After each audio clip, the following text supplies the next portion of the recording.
Go ahead. All right, if everybody would close your eyes, a little intro.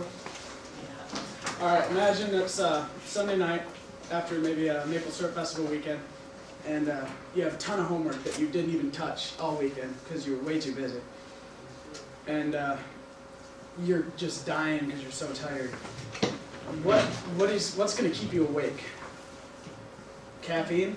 You go to the refrigerator and pull out a Mountain Dew or an energy drink, maybe? You can open your eyes. Caffeine is a drug, and let's see, I want to explain this.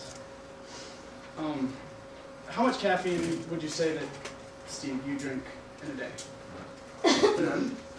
That's good, because not many people can say that. David, how much? Probably like 40. 40 milligrams? Wait, 40 milligrams? 40 ounces. 40 ounces, you figure. Great caffeine, okay. Well, I'll tell you that experts say that you shouldn't drink any more than 100 milligrams, well, you shouldn't intake any more than 100 milligrams of caffeine in one day, and that's for a growing teenager. Adults, it's more around 200 milligrams a day. And basically it's, the effects are very, like, they come very slowly with small amounts, but the more you drink up to that mark, the 100 milligram to 200 milligram mark, the stronger the effects are.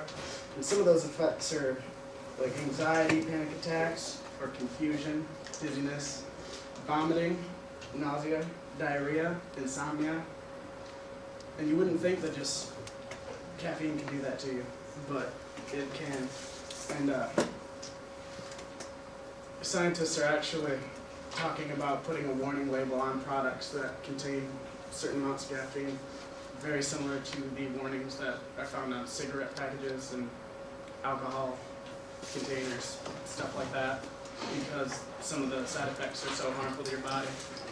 Studies show that over long periods of time, too much caffeine results in calcium loss, so your bones deteriorate, and your sleep patterns are affected. You can't sleep like someone who doesn't ingest so much caffeine.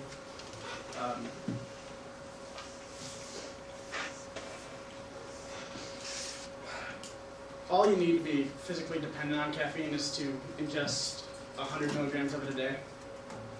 And most of us have started that by the time we're 10 years old. If you were to try to stop ingesting caffeine, like immediately, you would have horrible headaches and you wouldn't be able to sleep and you'd be very irritable and you just wouldn't be able to go through your day without the caffeine that you would take regularly. So it's really hard to stop.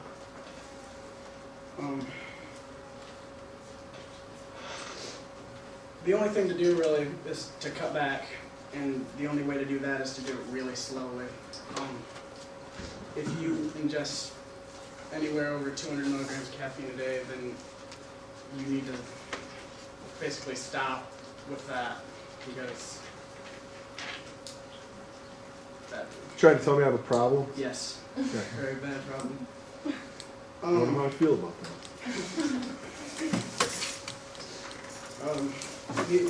The best way to cut back is by like checking the nutritional facts on everything you eat or drink throughout the day. And then you could try replacing some of the things that are full of caffeine with non-caffeinated substitutes, because they make non-caffeinated substitutes for pretty much anything you could think of.